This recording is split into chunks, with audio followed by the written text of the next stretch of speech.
हरे कृष्णा। तो आज हम भगवत गीता की भूमिका को यहाँ से पढ़ने का प्रयास करेंगे।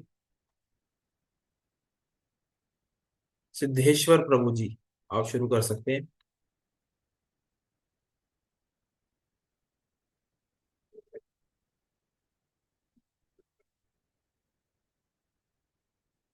हरे कृष्णा। प्रभु जी चालू करूं। हाँ जी, हाँ जी, हरे कृष्णा। बोलिए। अल्पज्ञानी लोग परम सत्य को निर्विशेष मानते हैं, लेकिन वे हैं दिव्य पुरुष और उसकी पुष्टि समस्त वैदिक ग्रंथों में हुई है। नित्यो नित्याना चेतन चेतनाम नाम, जिस प्रकार हम सभी जीव है और हम सबकी अपनी अपनी व्यष्टि सत्ता है, उसी प्रकार परम सत्य भी अनंत व्यक्ति है और भगवान की अनुभूति उनके पूर्ण स्वरूप में समस्त जीव लक्षणों की ही अनुभूति है। यह पुण्यतया रूप विहीन नहीं है। यदि है ना यार, यदि वह निराकार है या किसी अन्य वस्तु, तेरा घेऊन जा ना मम्मी, अन्य वस्तु से घटकर है, तो वह पूर्ण नहीं हो सकता। जो पूर्ण है उसके उसे हमारे लिए अनु अनुभव गम्य तथा अनुभवातीत हर वस्तुओं से युक्त होना चाहिए, अन्यथा वह पूर्ण कैसे हो सकता है। पूर्ण भगवान में अपना शक्तियां पूर्ण भगवान में अपार शक्तियां है। परास्य शक्ति विविधेव श्रेयति श्रूयते। कृष्ण किस प्रकार अपनी विभिन्न शक्तियों द्वारा कार्यशील है, इसकी भी व्याख्या भगवत गीता में हुई है। यह दृश्य जगत या जिस जगत में हम रह रहे हैं, यह भी स्वयं में पूर्ण है, क्योंकि जिस 24 तत्वों से यह नश्वर ब्रह्मांड निर्मित है, वे सांख्य दर्शन के अनुसार इस ब्रह्मांड के पालन तथा धारण के लिए अपेक्षित संसाधनों से पूर्णतया समन्वित समन्वित है।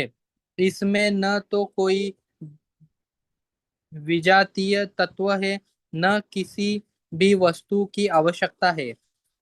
इस सृष्टि का अपना निजी नियत काल है, जिसका निर्धारण परमेश्वर की शक्ति तथा शक्ति द्वारा हुआ है। और जब यह काल पूर्ण हो जाता है, तो उसे पूर्ण व्यवस्था से इस क्षणभंगुर सृष्टि का विनाश हो जाता है। सभी प्रकार की अपूर्णताओं का अनुभव पूर्ण विषयक ज्ञान की अपूर्णता के कारण है। इस प्रकार भगवत गीता में वैदिक विद्या का पूर्ण ज्ञान पाया जाता है। हरे कृष्णा। सारा वेद। हरे हरे कृष्णा प्रभु कृष्ण। जी, थैंक यू। यहाँ पर बताया गया है कि अल्पज्ञानी लोग भगवान को निराकार निर्विशेष मानते हैं, कि भगवान निराकार है और उनका कोई आकार नहीं है। रूप विहीन मानते हैं कि वो एक निराकार ज्योति स्वरूप है। पर वास्तव में समझा जाए तो भगवान को समझने के लिए ये तीन स्टेजें हैं। एक है ब्रह्मेति, दूसरा है परमात्मेति, तीसरा है भगवानेति।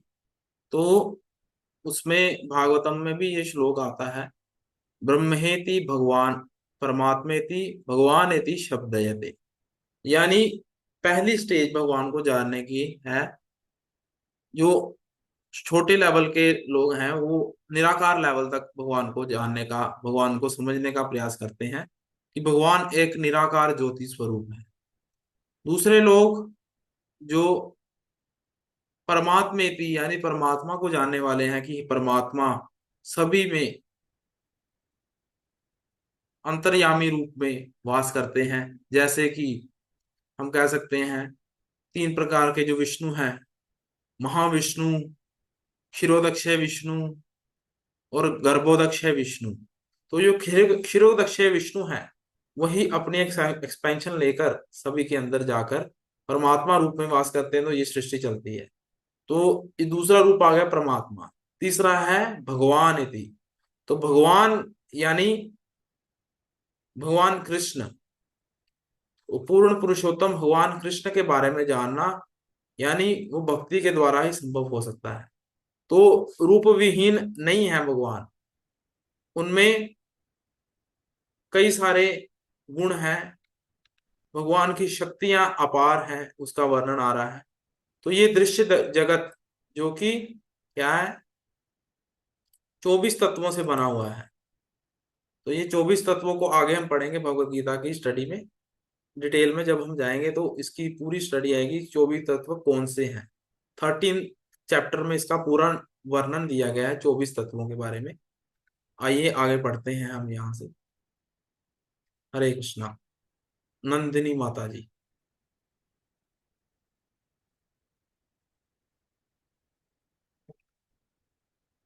हरे कृष्णा।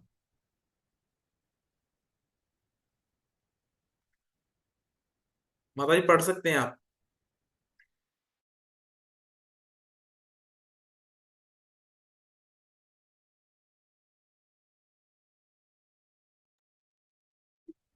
प्रभु जी पढ़ू क्या मैं? कोई नहीं, मैं पढ़ देता हूँ यहाँ से। सारा वैदिक ज्ञान अमोघ अच्युत है, और सारे हिंदू इस ज्ञान को पूर्ण तथा अमोघ मानते हैं।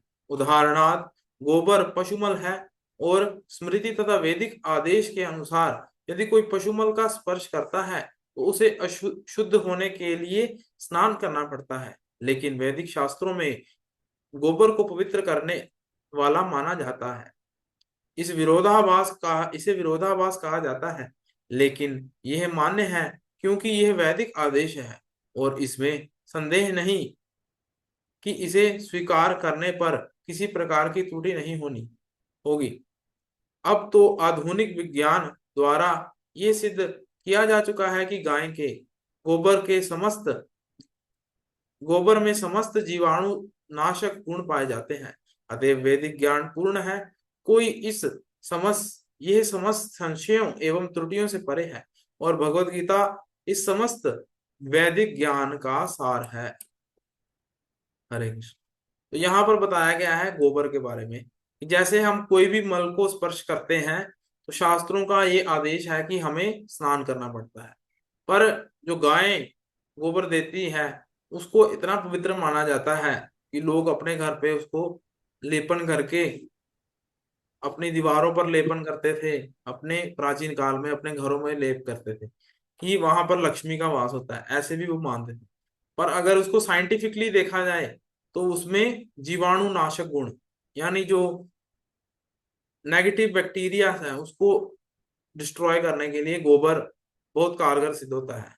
तो इससे पता चलता है कि जो वैदिक ज्ञान है वो पूर्ण है, और भगवत गीता जो इस सारे वैदिक ज्ञान का सार है। वैदिक ज्ञान शोध का विषय नहीं है, हमारा शोधा कार्य अपूर्ण है, क्योंकि हम अपूर्ण इंद्रियों द्वारा शोध करते हैं। हम पहले से चले आ रहे पूर्ण ज्ञान को परंपरा द्वारा स्वीकार करना होता है। जैसा कि भगवत गीता में कहा गया है, हमें ज्ञान को उपयुक्त स्रोत से परंपरा से ग्रहण करना होता है, जो परम साक्षात भगवान से प्रारंभ होती है, और शिष्य गुरु की यह परंपरा आगे बढ़ती रहती है। तो यहाँ कह रहे हैं प्रभुपाद जी की जो साइंटिस्ट जो अपना शोधा कार्य कर रहे हैं, एक्सपेरिमेंट्स कर रहे हैं, वो अपूर्ण है, मतलब उसमें पूर्णता नहीं है कभी भी। पर जो भगवत गीता है जो भगवत गीता है वह पूर्ण है अपने आप में। और इसको कैसे हमें स्वीकार करना चाहिए?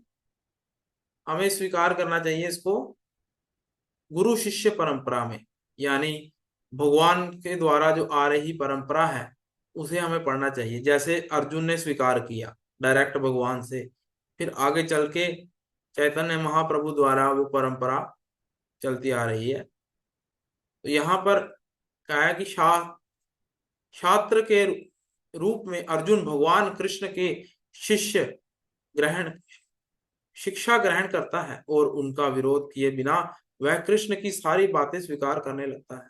किसी को भगवत गीता के एक अंश को स्वीकार करने तथा दूसरे अंश को अस्वीकार करने की अनुमति नहीं दी जाती।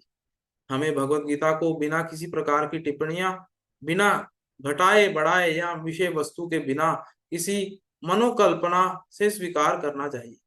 गीता को वैदिक ज्ञान की सर्वदा पूर्ण प्रस्तुति समझना चाहिए। वैदिक ज्ञान दिव्य स्रोतों से प्राप्त होता है और स्वयं भगवान से पहला प्रवचन किया। भगवान द्वारा कहे गए शब्द अपौरुषेय कहलाते हैं। इसका अर्थ है वह चार दोषों से युक्त संसारिक व्यक्तियों द्वारा कहे गए पौरुषेय शब्द से भिन्न है। संसारिक पुरुष के दोष, तो यहाँ पर बहुत अच्छी बात कह रहे हैं कि क्यों है उसमें भगवत गीता का ज्ञान दिव्य क्यों है, वैदिक ज्ञानों का पूर्णता से सार कैसे है। तो क्यों है, क्योंकि भगवान द्वारा दिया गया जो शब्द है वो अपौरुषेय है, यानी संसारिक पुरुषों, संसारिक व्यक्तियों के जो दोष हैं उसमें नहीं पाए जाते भगवान में, इसलिए वो अपौरुषेय कहलाते हैं। तो क्या क्या है संसारिक लोगों में जो दोष है, वो है, पहला दोष है वह त्रुटि, त्रुटियां अवश्य करता है। कहते हैं ना कि इंसान गलतियों का पुतला है, गलती तो हो ही जाती है। तो ऐसे करके त्रुटियां होती रहती हैं मनुष्य से, जाने अनजाने में। दूसरी दोष है वह अनिवार्य रूप से भ्रमित होता है, यानी डरा रहता है, भ्रमित, अपने रास्ते से भ्रमित हो जाता है कि उसको, जो उसने माँ के गर्भ में कहा था, भगवान से वचन दिया था कि मैं भगवान आपकी भक्ति करूंगा, मुझे इस कुंभी नरक से छुड़ाइए, तो वो भ्रमित हो जाता है, कभी भगवान की भक्ति करता है, कभी छोड़ के संसारिक कार्यों में उलझ जाता है। उस तीसरा है उसमें सन्नियों को धोखा देने की प्रवृत्ति, यहाँ आएगा अन्य, उसमें अन्यों को धोखा देने की प्रवृत्ति होती है। तो संसारिक मनुष्य क्या है, कहते हैं इसने विश्वासघात कर दिया, इसने हमारे विश्वास का खंडन कर दिया, हमने बहुत विश्वास करके इसके साथ ऐसे किया था, पर परिस्थिति आने पर इसने हमें, हमारे साथ धोखा कर दिया, हमारा विश्वास का घात कर दिया। तो संसारिक मनुष्य में ऐसी कई घटनाएं हैं जो विश्वासघात वाली हमारे सामने आती हैं आए दिन। चौथी जो दोष है मनुष्य में जाता है वह अपूर्ण इंद्रियों के कारण सीमित है, यानी कि हमारी दृष्टि जो है, एग्जाम्पल, हम कुछ ही दूरी तक देख पाते हैं पर उसके आगे का नहीं देख पाते। पर परमात्मा जो है वो सर्वज्ञ है, वो सब कुछ देख पाते हैं। उनकी नेत्रों की दृष्टि जो है मनुष्य से चार प्रकार के जो दोष है, या मनुष्य जो संसारिक पुरुष है उससे कई गुना परे है। तो इन चार दोषों के कारण मनुष्य सर्वव्यापी ज्ञान विषय पूर्ण सूचना नहीं दे पाता, इसलिए इसमें चार दोष पाए जाते हैं और इसके शब्द जो हैं पौरुषेय कहलाते हैं। तो ये चार दोष हम देखते ही हैं आए दिन, पर भगवान में ये चार दोष बिल्कुल भी नहीं है। भगवान कभी गलती नहीं करते, भगवान कभी भ्रमित नहीं होते, भगवान को जो करना होता है, लक्ष्य जिसके लिए अवतरण होता है वे वही करते हैं। और कभी भगवान धोखा नहीं देते, चाहे कोई भगवान को धोखा दे दे, चाहे कोई कहे कि हाँ हम भक्ति करेंगे पर नहीं करे, भगवान के साथ अपने वचनों को ना निभाए, पर भगवान उसको धोखा नहीं देते, भगवान उसको हमेशा स्वीकार करने के लिए खड़े रहते। प्रभु जी यहाँ से पढ़िए। हरे कृष्णा।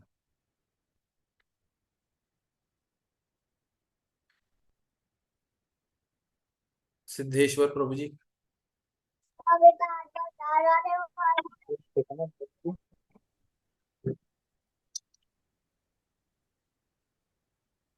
ऐसे दोषपूर्ण व्यक्तियों द्वारा वैदिक ज्ञान प्रदान नहीं किया जाता। इसे पहले पहल प्रथम सृष्ट जीव ब्रह्मा के हृदय में प्रदान किया गया। फिर ब्रह्मा ने इस ज्ञान को अपने पुत्रों तथा शिष्यों को उसी रूप में प्रदान किया जिस रूप में वे उन्हें भगवान से प्राप्त हुआ था। भगवान पूर्ण है और उनका प्रकृति के नियमों के वशीभूत होने का प्रश्न ही नहीं उठता। अतएव मनुष्य में इतना समझने की बुद्धि होनी ही चाहिए कि भगवान की इस ब्रह्मांड की सारी सारी वस्तुओं के एकमात्र स्वामी हैं। वे ही आदि सृष्टा तथा ब्रह्मा के भी सर्जन करता है। ग्या 11वें अध्याय में भगवान को प्रति प्रपितामह के रूप में संबोधित किया गया है, क्योंकि ब्रह्मा को पितामह कहकर संबोधित किया गया है और वे तो इन पितामह से भी सृष्टा है। अतएव प्रभु जी, रष्टा है या सृष्टा है वो? सृष्टा, जो सृष्टि को करने वाला सृष्टा। सृष्टा, ये थोड़ा स्पेलिंग मिस्टेक है। सृष्टा ना? हाँ जी, सृष्टा। सृष्टा। अतएव किसी को अपने आप को किसी भी वस्तु का स्वामी नहीं मानना चाहिए। उसे केवल उन्हीं वस्तुओं को अपना मानना चाहिए जो उसके पोषण के लिए भगवान ने अलग कर दिए दी है। भगवान द्वारा हम हमारे सदुपयोग के लिए राखी रखी वस्तुओं को किस काम में लाया जाए, इसके अनेक उदाहरण हैं। इसकी भी व्याख्या भगवत गीता में हुई है। प्रारंभ में अर्जुन ने निश्चय किया था कि वह कुरुक्षेत्र के युद्ध में नहीं लड़ेगा। यह उसका निर्णय था। अर्जुन ने भगवान से कहा कि वह अपने ही संबंधियों को मार कर राज्य का भोग नहीं करना चाहता। यह निर्णय शरीर पर आधारित था, क्योंकि वह अपने आप को शरीर मान रहा था और अपने भाइयों, भतीजों, सालों, पितामहों आदि को अपने शारीरिक संबंध या विस्तार के रूप में ले रहा था। अतएव वह अपनी शारीरिक आवश्यकताओं को तुष्ट करना चाह रहा था। भगवान ने भगवत गीता का प्रवचन इस दृष्टिकोण को बदलने के लिए ही किया और अंत में अर्जुन भगवान के आदेशानुसार युद्ध करने करते हुए कहता है, करिष्ये वचन तव, मैं आपके वचन के अनुसार ही कार्य करूंगा। हरे कृष्णा। इस थैंक हरे यू प्रभु जी। कृष्ण। तो यहाँ पर बहुत अच्छी बात हमें देखने को मिलती है कि भगवान कह रहे हैं, प्रभुपाद जी कह रहे हैं यहाँ पर कि ऐसे दोषपूर्ण व्यक्तियों से हमें वैदिक ज्ञान कभी नहीं मिल सकता। अगर ये चार दोष जिसमें पाए जाते हैं, हम देखते हैं संसारिक लोग जो तथाकथित गुरुओं के पीछे, जो प्रमाणिक भी नहीं है, जो भगवान की परंपरा में भी नहीं आ रहे, उनके द्वारा दिए गए ज्ञान को वो वैदिक ज्ञान से भी परे मान लेते हैं। तो ये उनकी सबसे बड़ी मूर्खता है। यहाँ पर भगवान की जो परंपरा है वो कैसे चलती है, सबसे पहले वो अपना ज्ञान ब्रह्मा जी के हृदय में ट्रांसफर करते हैं, फिर ब्रह्मा जी अपने पुत्रों को प्रदान करते हैं, फिर उनके पुत्र उनके शिष्यों को, ऐसे करके ये परंपरा चलती आ रही है। क्योंकि भगवान पूर्ण है और भगवान किसी के वशीभूत नहीं होते, मतलब किसी कोई उनको कंट्रोल नहीं कर सकता भगवान, क्योंकि भगवान स्वयं सुप्रीम कंट्रोलर है। तो हमें ये समझना चाहिए कि भगवान ही एकमात्र स्वामी है सारी वस्तुओं के। और यहाँ पर कहा गया है पर पितामह, जैसे पितामह कहा जाता है, पिता कहा जाता है फादर को, पितामह यानी दादा, और पर पितामह यानी परदादा। तो भगवान को पर पितामह कह के संबोधित किया गया 11वें चैप्टर में भगवत गीता में। तो यहाँ पर अर्जुन जो भगवान को पहले कह रहा था कि मैं बिल्कुल नहीं लड़ूंगा, ये मेरे अपने सगे संबंधी हैं, मेरे भाई हैं, मेरे पितामह हैं, मेरे गुरुजन हैं, मैं इनको कैसे मारूं, क्योंकि वो शरीर के लेवल पर सोच रहा था। तो भगवान उसको आत्मा का ज्ञान देते हैं। तो आत्मा के ज्ञान से फिर अर्जुन की जो है दिव्य बुद्धि जो है, दृष्टिकोण बदल जाता है और उसकी दिव्य बुद्धि जागृत हो जाती है। तो फिर भगवान के आदेशानुसार वो युद्ध करने के लिए तैयार हो जाता है। तो फिर वो कहता है करिष्ये वचनम त्वः, यानी मैं आपके वचनों के अनुसार कार्य करूंगा। जब मनुष्य भगवान के वचनों के अनुसार, जैसा भगवान भगवत गीता में कह रहे हैं, उस हिसाब से अपना जीवन जीता है, तो उसको निश्चित ही सफलता और श्री और भक्ति और इस लोक से शरीर छोड़ने के बाद गोलोक वृंदावन धाम निश्चित ही मिलता है। तो ये है भगवान के वचनों के अनुसार कार्य करने का परिणाम। हरे कृष्णा। तो यहाँ पर हम विश्राम देते हैं। कल पुनः इस पे हम डिस्कशन करेंगे और रीडिंग करेंगे, बुक रीडिंग। तो किसी का कोई प्रश्न है तो आप पूछ सकते हैं। हरे कृष्णा।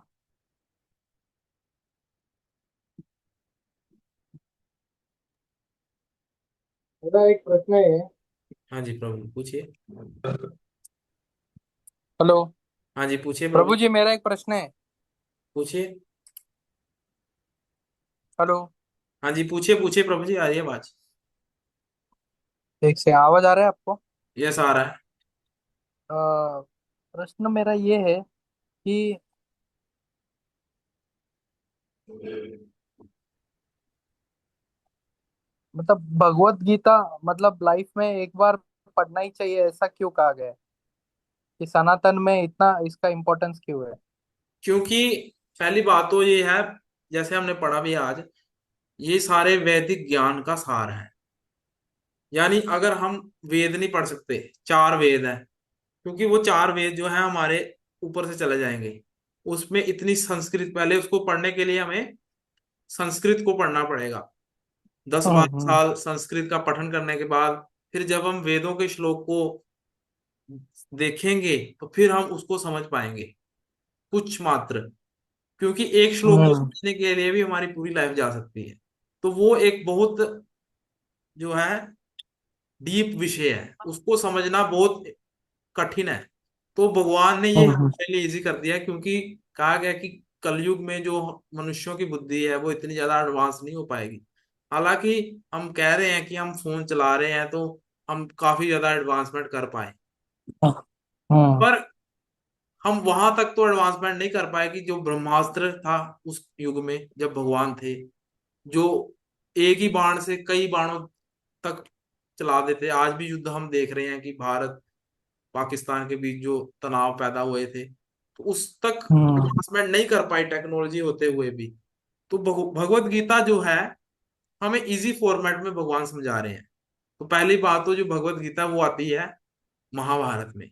महाभारत के अंदर 700 श्लोक में भगवत गीता आती है। उसमें भगवान 45 मिनट्स में अर्जुन को बताते हैं सारी चीजों का ज्ञान, जैसे एक समराइज कर दिया हो वेदों को। तो भगवान उसको सार तत्व में समराइज करके पूरे वेदों का ज्ञान जो है बताते हैं। पहले आत्मा का ज्ञान, फिर कर्म का ज्ञान, फिर भक्ति का ज्ञान, फिर ज्ञान का, ज्ञान योग के बारे में, फिर अष्टांग योग, ध्यान योग की साधना, सारी चीजों को भगवान इसमें भगवत गीता में पूरा समराइज करके बता देते हैं। इसीलिए कहा गया है कि भगवत गीता को मिनिमम, अगर हम बाकी ग्रंथों को नहीं पढ़ सकते, तो लाइफ में एक बार भगवत गीता जरूर पढ़ें। क्योंकि भगवत गीता ओके, ही इतना ज्यादा गहरा विषय है कि वो ही नहीं समझ आता, तो वेद तो बहुत दूर की बात है। इसीलिए हमें भगवत गीता को पढ़ना चाहिए कम से कम एक बार। हरे कृष्ण। ओके। हरे कृष्णा प्रभु जी। तो आइए हम यहीं पर विश्राम देते हैं। वांछा कल्पतरुर्भ्यश्च कृपा सिंधु पतितानां पावनेभ्यो वैष्णवेभ्यो नमो नमः। अनंत कोटि अनंत कोटि वैष्णव वैष्णव भक्त वृंद की जय, नामाचार्य श्रीनिवास ठाकुर की आधा जय, घंटा होती भगवतवाणी श्रीमद् भगवद गीता की जय। हरे कृष्णा। आइए हम हरे कृष्ण महामंत्र का उच्चारण करें। हरे कृष्णा हरे हरे कृष्णा हरे कृष्णा कृष्णा, कृष्ण कृष्णा कृष्ण कृष्णा हरे हरे हरे, कृष्णा हरे हरे हरे, हरे हरे हरे राम राम, हरे राम, राम राम राम राम हरे राम हरे राम हरे। हरे हरे। हरे। भगवतवाणी श्रीमद् भगवद गीता की जय। अनंत कोटि भगवत वैष्णव। गीता की जय। हरे कृष्णा प्रभु हरे जी। कृष्णा दंडवत हरे प्रणाम। कृष्णा।